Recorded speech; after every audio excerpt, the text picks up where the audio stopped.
Virgin Apache bride lived in silence for decades, until a bleeding man collapsed at her cabin steps.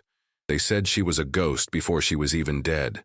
Just a whisper of a woman living up on the ridge where the wind never stops screaming and the trees are bent over like old men praying for it to end. The cabin was little more than a pile of rocks and rough-hewn timber, hunkered down against the dirt like it was trying to hide from God himself. Inside, there was silence. A silence so thick you could feel it pressing on your skin, a weight in the air that was heavier than the summer heat. This was her world. For 30 years, this was all she knew. It wasn't always like this. You understand? She wasn't born to silence. She was born with a name, a real name, one her mother gave her. But that name got buried so long ago she could barely remember the shape of it on her own tongue. The silence came later. It was a gift from her husband, a man who bought her. That's the truth of it.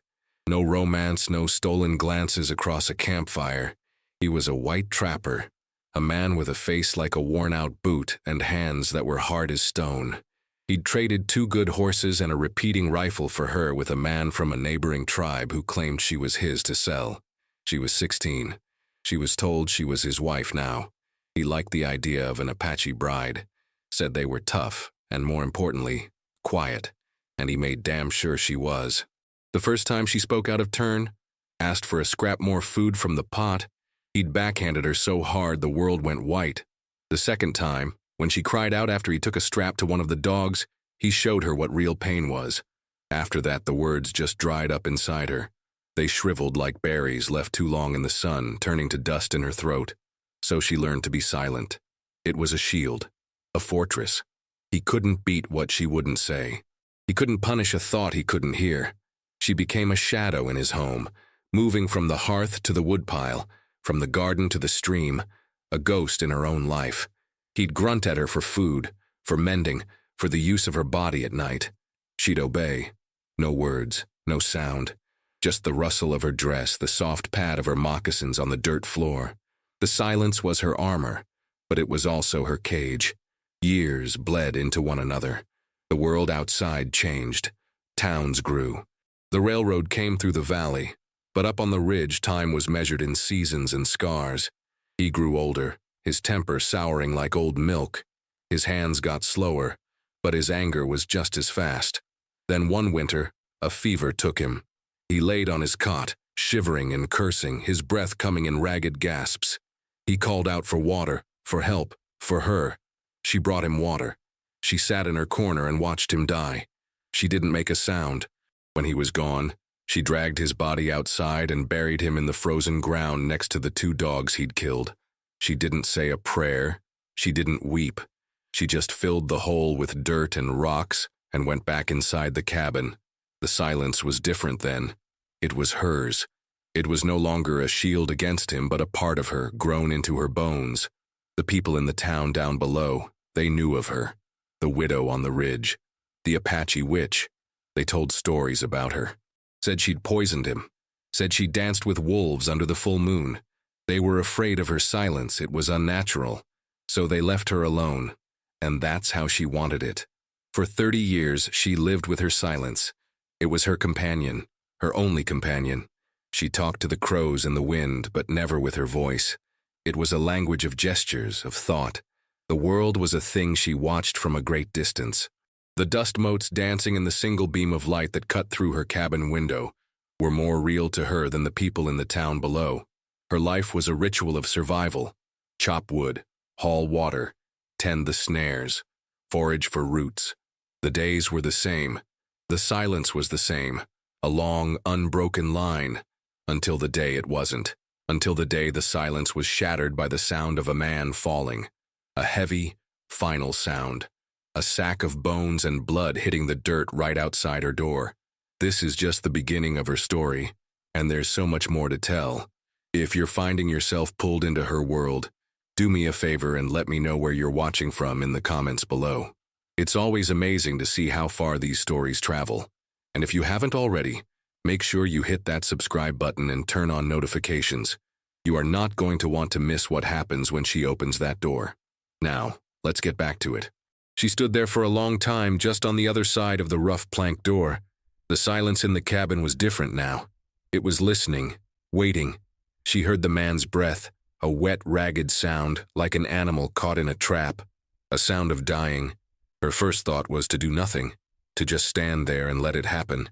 Let the world outside her cabin take care of its own bloody business. It had nothing to do with her. For 30 years, the world's business had been kept out. The door was more than wood. It was a border between her life and theirs. But the sound, it pulled at something deep inside her, a string that hadn't been plucked in decades. She hadn't seen another human up close since she buried her husband. The traders in town were figures at a distance, shapes to be avoided. This was different. This was on her step. A problem delivered directly to her. She moved, slow, her bare feet making no sound on the packed earth floor. She peered through a small crack in the wall, a chink between two logs she'd never bothered to fill. He was a white man, young, or young enough, covered in dust and blood. There was a dark, spreading stain on his shirt, high up on his side. He was laying face down, one arm flung out as if reaching for her door. He wasn't moving. Maybe he was already dead. That would be easier. So much easier. But then he groaned, a low, pained sound that seemed to shake the very ground. He was alive. And he was bleeding out on her land. Her peace, her perfect, unbroken silence was being stained red. She felt a flicker of something she hadn't felt in a long, long time. Anger. He was an intruder. A disruption. Let him die. The thought was cold and simple, but she didn't move away from the crack in the wall. She just watched him. She watched the dust settle on his back, watched the sun beat down on his dark hair. She saw the way his hand was curled in the dirt, the knuckles white. He was fighting, trying to hold on, and in that small, desperate gesture she saw a reflection, a memory of a girl with her hands curled into fists, trying to hold on while the world beat her down. She saw pain, and pain was a language she understood better than any spoken word. With a sigh that was more like a shudder, she unlatched the door. It groaned open on its leather hinges. The sudden sunlight was blinding. The man on the ground didn't move. She stepped over his legs, her shadow falling across his body. She knelt, hesitated. Then her hand, wrinkled and scarred from years of hard work, reached out and touched his neck.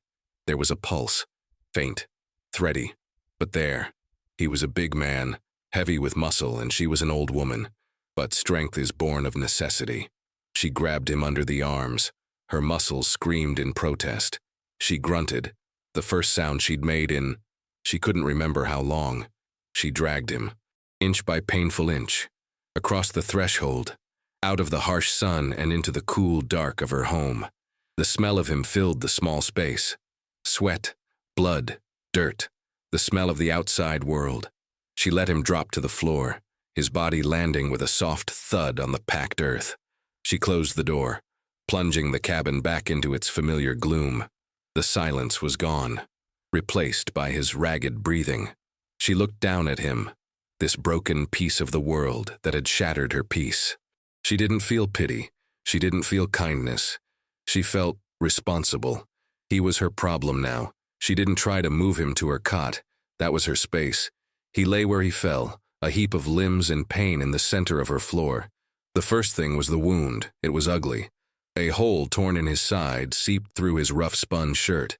Looked like a bullet wound. She didn't think on it too hard. The why of it didn't matter. The what of it was all that counted. She moved with an economy born of a lifetime of solitude. She stoked the embers in her small hearth, adding a few sticks of dry juniper until a small, clean fire was burning.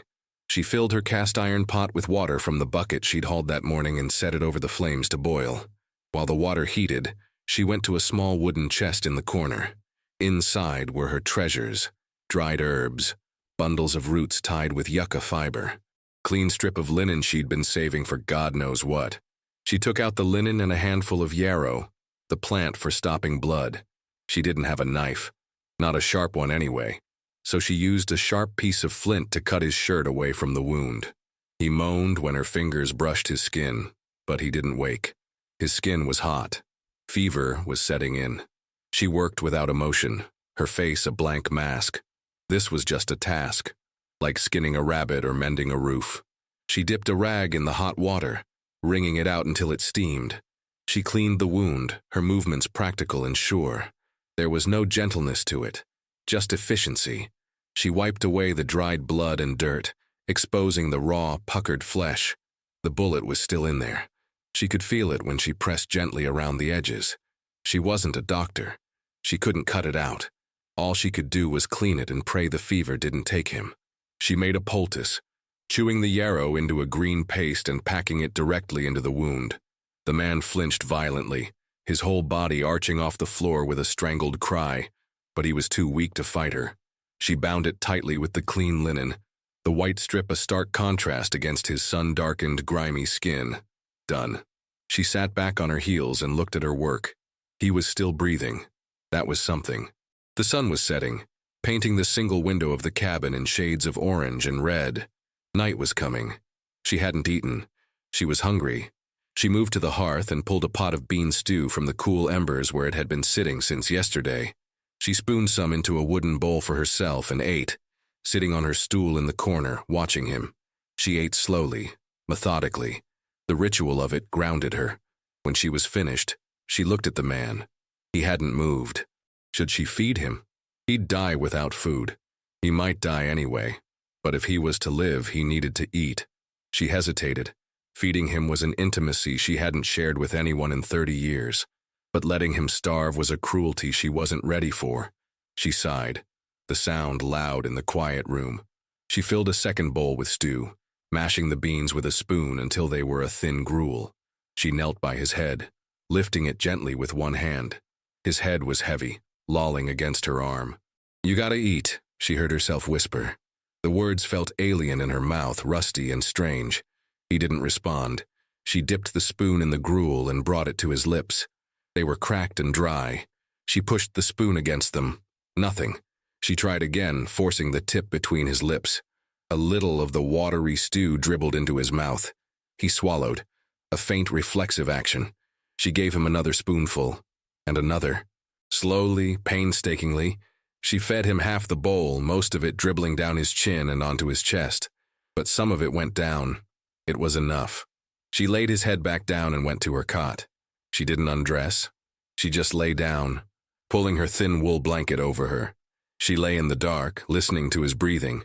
It was a foreign sound in her sanctuary of silence, the sound of a life she had, for some reason she didn't yet understand, decided to save. For 2 days he drifted in a sea of fever. He'd shiver and sweat, mumbling words she couldn't understand. Names, maybe. Places.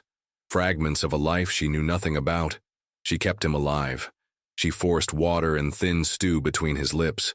She changed the dressing on his wound, cleaning it with boiled water and fresh yarrow. The cabin began to smell of him, of his sweat and his sickness, and the sharp medicinal scent of the herbs. The silence was gone, replaced by the rhythm of his fevered breathing and his delirious whispers. On the 3rd day, the fever broke. She woke to find him watching her. His eyes were clear. The haze of pain and delirium was gone. He was weak, but he was awake, and he was looking at her. She froze, a deer caught in the open. She was used to being the one who watched, not the one being watched. He tried to speak, but his voice was a dry rasp. He just coughed. She got up without a word, ladled some water into a cup and brought it to him. She held his head while he drank, his eyes never leaving her face. He drank it all, then sank back down. He licked his lips. "Thank you," he rasped. The words hung in the air between them. She just grunted in response, taking the cup back to the hearth. She didn't know what to do, what to say, so she said nothing. She went about her morning chores, acutely aware of his eyes following her every move. Later, she brought him a bowl of stew, thicker this time, with whole beans in it. He tried to sit up to take it, but a sharp intake of breath and a wince of pain told her it was too soon. She knelt and fed him, just as she had before, but this time he was awake. His gaze was steady, searching. It made her hands tremble. "Who are you?" he finally asked, his voice a little stronger. She stopped, the spoon halfway to his mouth. Who was she? The widow, the witch, the silent one. She had no name to give him. She just shook her head and continued feeding him. She wouldn't answer, he didn't push. He just ate, his eyes full of questions. The next day, he was strong enough to sit up, leaning against the cabin wall. The silence between them was heavy, but it wasn't empty. It was filled with unspoken things. He looked around the small, sparse cabin.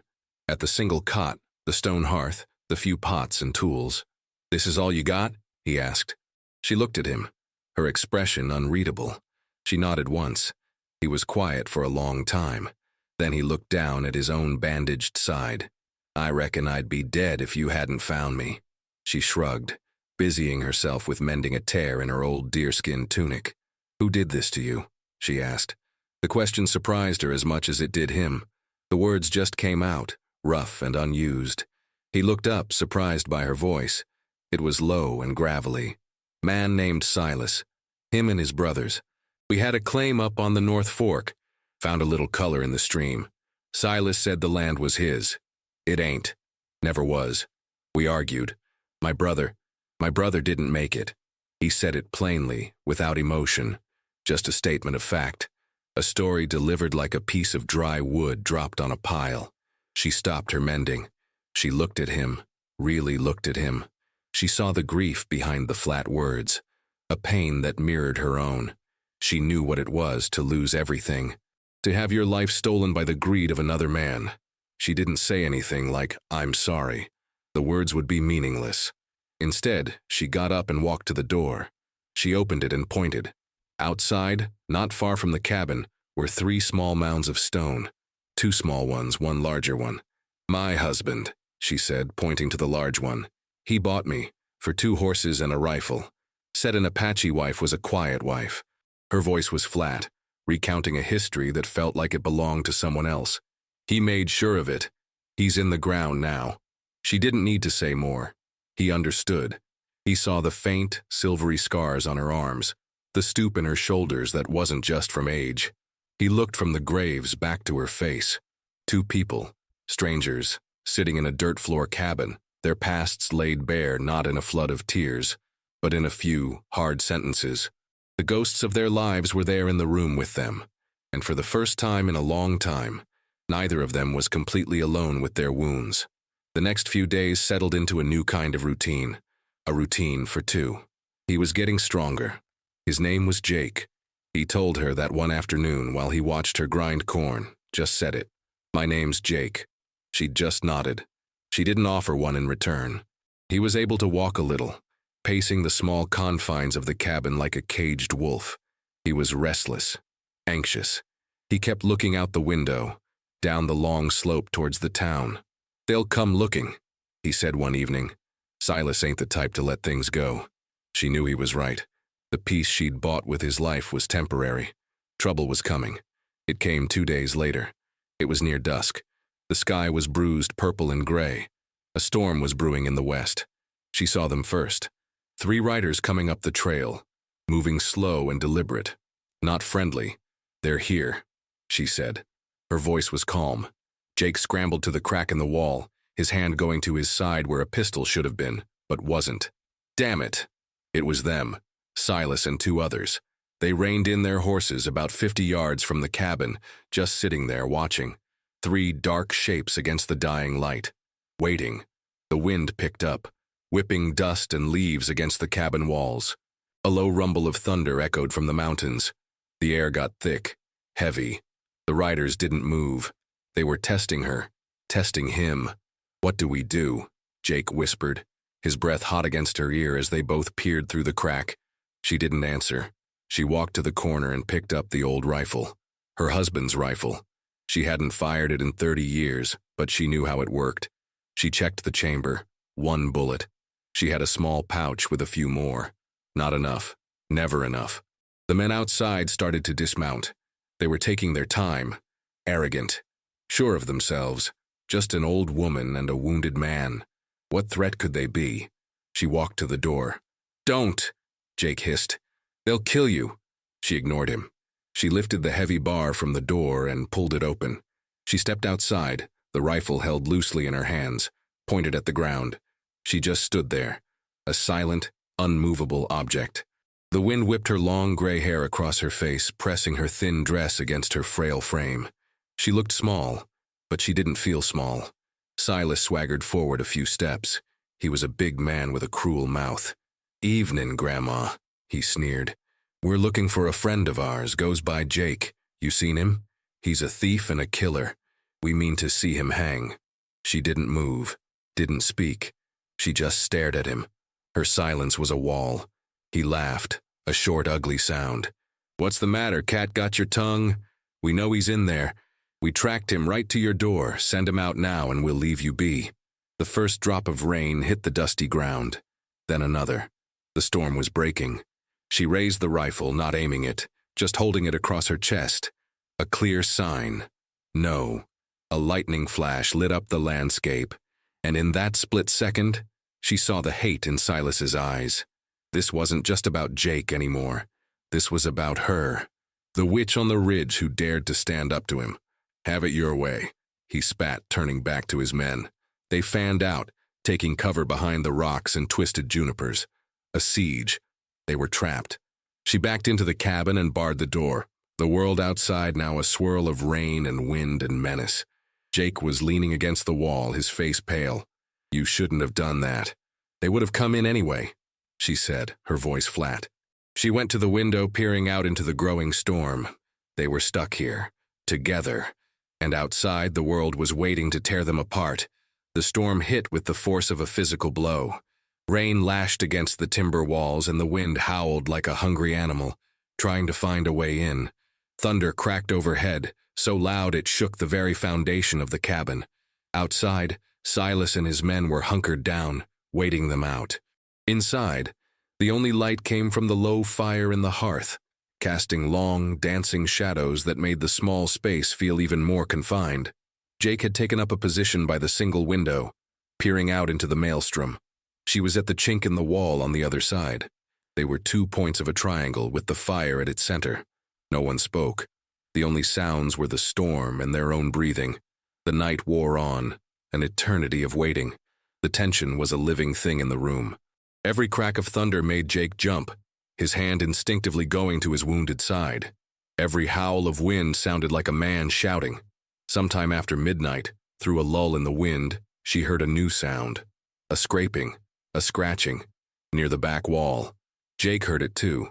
His head snapped up, his eyes locking with hers across the dim room. "What was that?" he mouthed. She put a finger to her lips and crept towards the sound. It was coming from low on the wall, near the foundation. One of Silas's men, using the cover of the storm, was trying to get in. Or worse. She smelled it before she saw it. Smoke.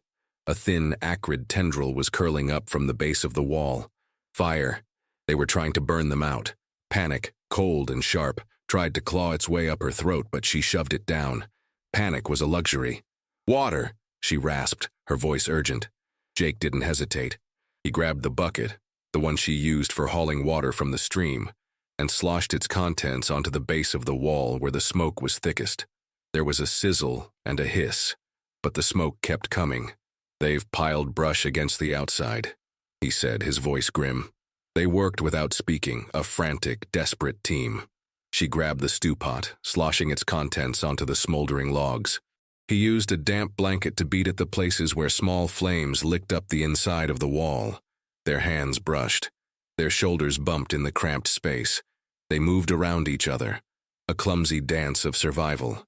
He was weak, his breath coming in ragged pants, but he didn't stop. He was a rock, a solid presence beside her in the chaos. For a moment, she wasn't the lonely widow, and he wasn't the wounded fugitive. They were just two people, two bodies, fighting a single fire. They were a we. Finally, the hissing stopped. The smoke thinned. The immediate danger was over. They stood there in the dark, breathing heavily, the smell of smoke and wet ash filling the air. He leaned against the wall, spent. She sank to the floor, her legs trembling. They had survived the first attack. He slid down the wall to sit beside her. Their shoulders touched. It wasn't a romantic gesture. It was simpler than that. The comfort of another living, breathing body next to yours when death had just been scratching at the door. "They won't quit," he said, his voice low. "I know," she replied. He looked at her in the dim firelight. Her hair was wild, her face smudged with soot.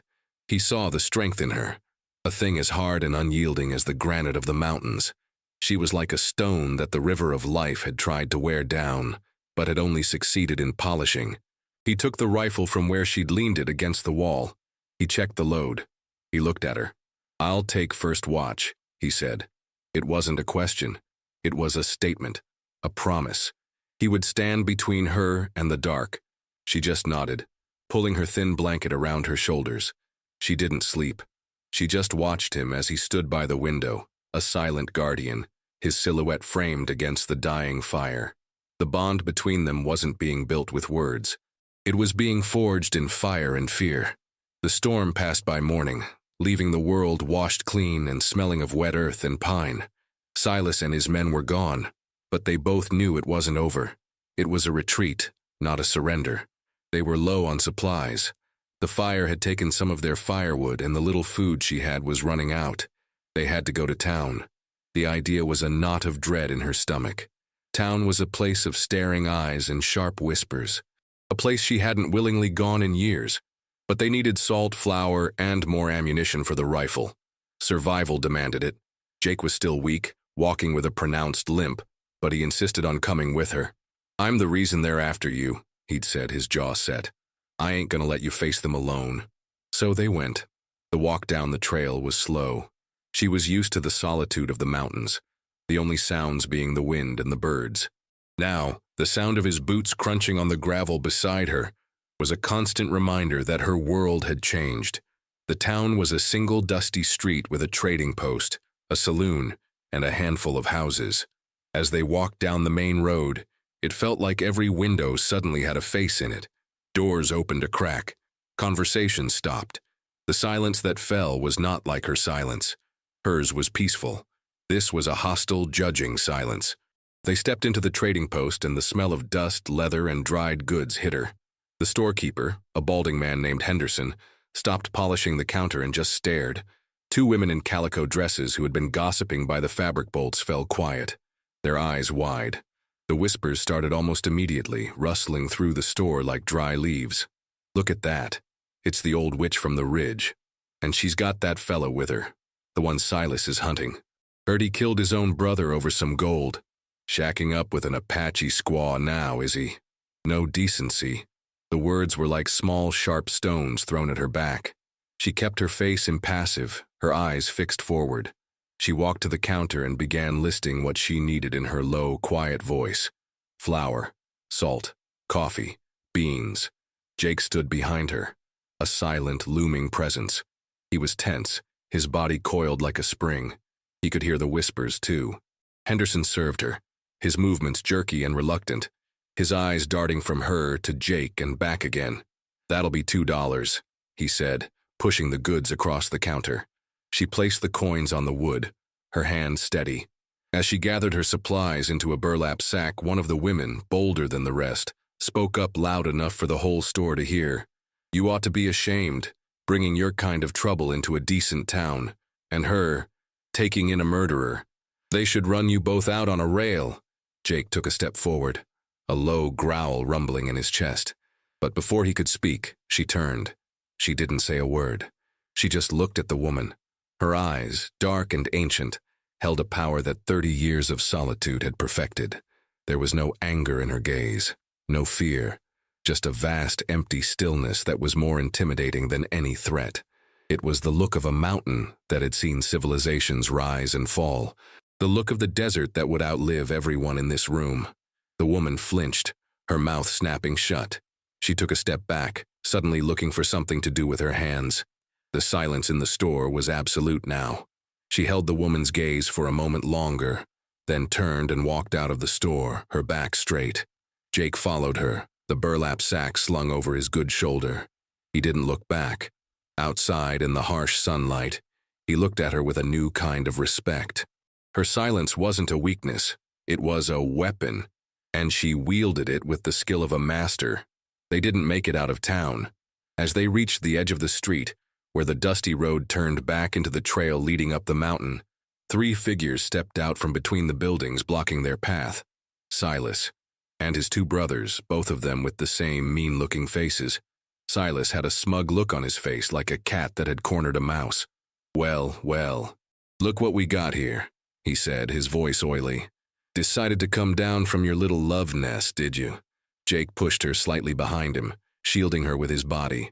"Get out of our way, Silas." "I don't think so," Silas sneered, taking a step closer.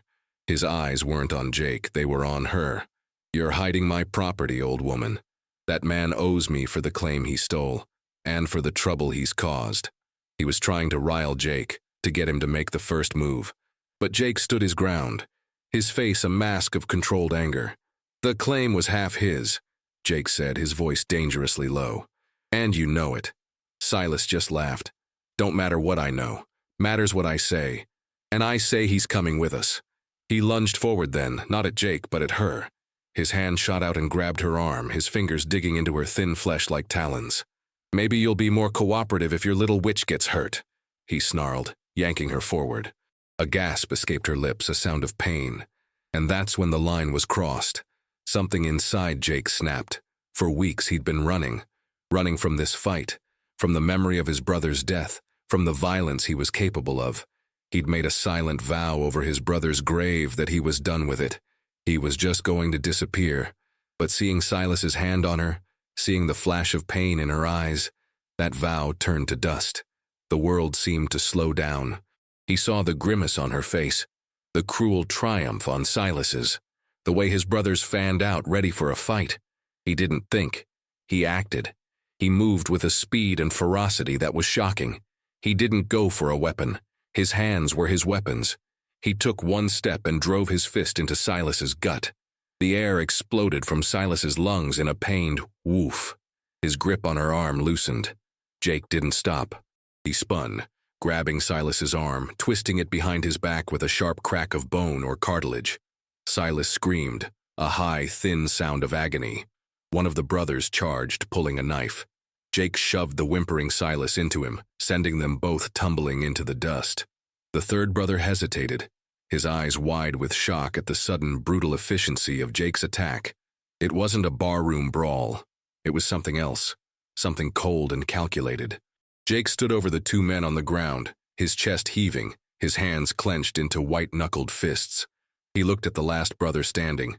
"Get him up," Jake said, his voice a low, chilling command. "And get out of my sight. If I ever see any of you near her or her land again, I will finish what I started." There was no bluff in his voice. It was a promise. The brother, his face pale, scrambled to help the groaning Silas to his feet. They stumbled away, supporting their injured leader, not looking back. The street was silent. A few townspeople who had watched from a distance now scurried back into their homes, wanting no part of this. Jake stood there for a long moment, his whole body trembling with the adrenaline of the fight. Then he turned to her. He looked at his own hands as if he didn't recognize them. He had broken his vow. He had unleashed the violence he had tried so hard to bury, and he had done it for her. She looked from his trembling hands to his face. She saw the conflict in his eyes, the self-loathing. She reached out her own hand, the one Silas had grabbed, and gently, she touched his arm. It was a simple gesture, an acknowledgement, an acceptance. He looked down at her small, wrinkled hand on his arm, and the trembling began to subside. The walk back up the trail to the cabin was done in silence, but it was a new kind of silence. It wasn't the empty silence of solitude or the hostile silence of the town. It was a heavy, charged silence, full of things that needed to be said but for which there were no words. They got back to the cabin as the sun was beginning to set, casting long shadows across the ridge. He put the sack of supplies on the small table and then just stood in the middle of the room looking lost. He finally sank onto the stool by the hearth, putting his head in his hands. "I wasn't going to do that again," he said, his voice muffled. "I swore I wouldn't, not after my brother." He didn't finish. He didn't need to. She understood. He was a man running from a part of himself, and today, that part had caught up to him. She didn't offer empty comforts. She didn't say, "You had no choice," or "He deserved it." The world wasn't that simple. Instead, she went about her evening rituals. She added wood to the fire. She put the new supplies away.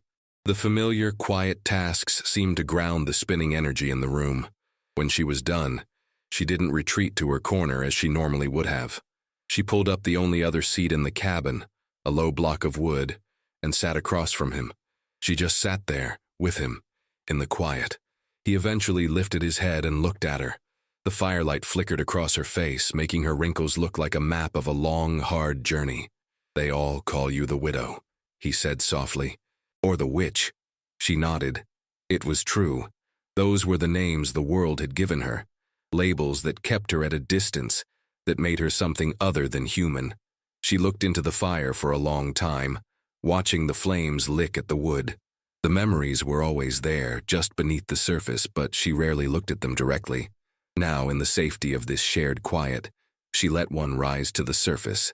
"They called me the Apache Bride," she said, her voice so low he had to lean in to hear it. "My husband, he didn't want a wife. He wanted a thing that couldn't talk back, a thing that couldn't have its own name." She reached up and touched a small, smooth stone she wore on a leather cord around her neck, a thing she'd kept hidden under her dress for decades. It was from the river she was born near, a piece of the home she was stolen from. "That is not my name," she said, her voice gaining a sliver of strength. He waited.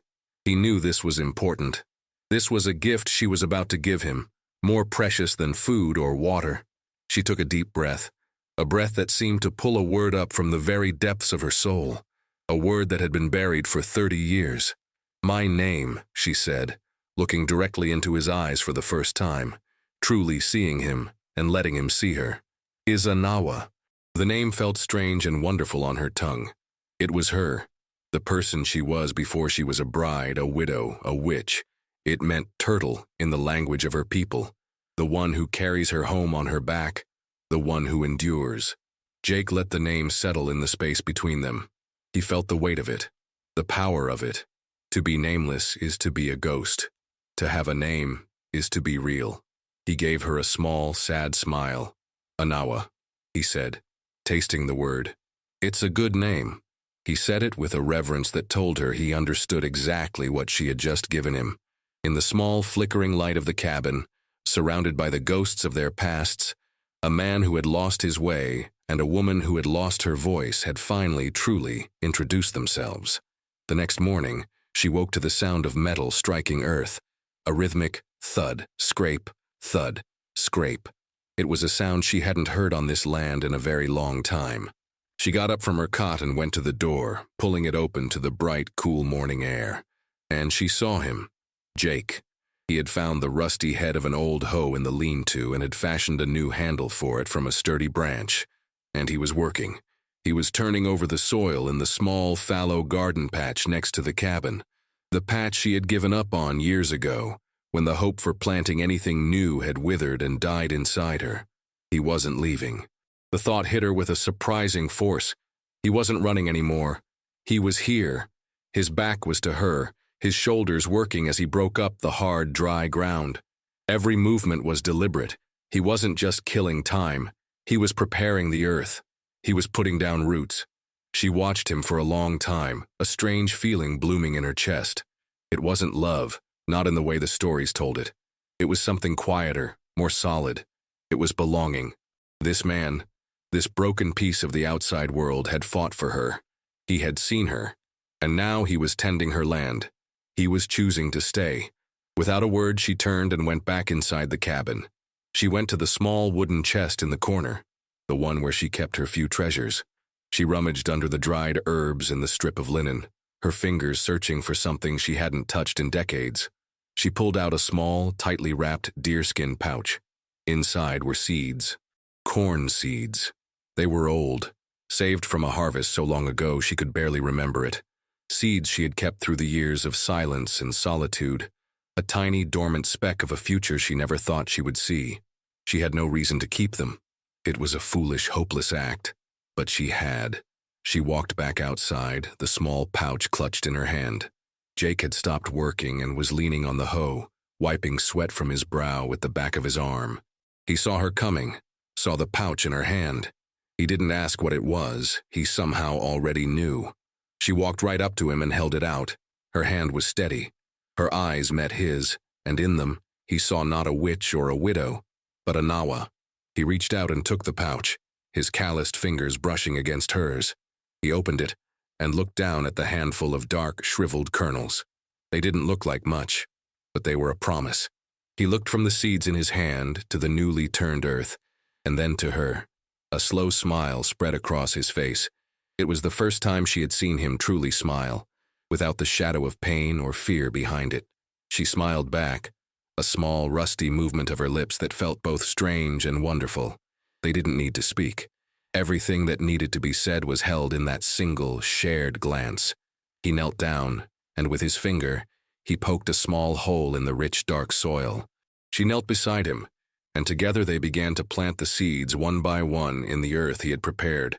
A seed of corn, a seed of hope, a seed of a home, finally being planted after a long, barren winter.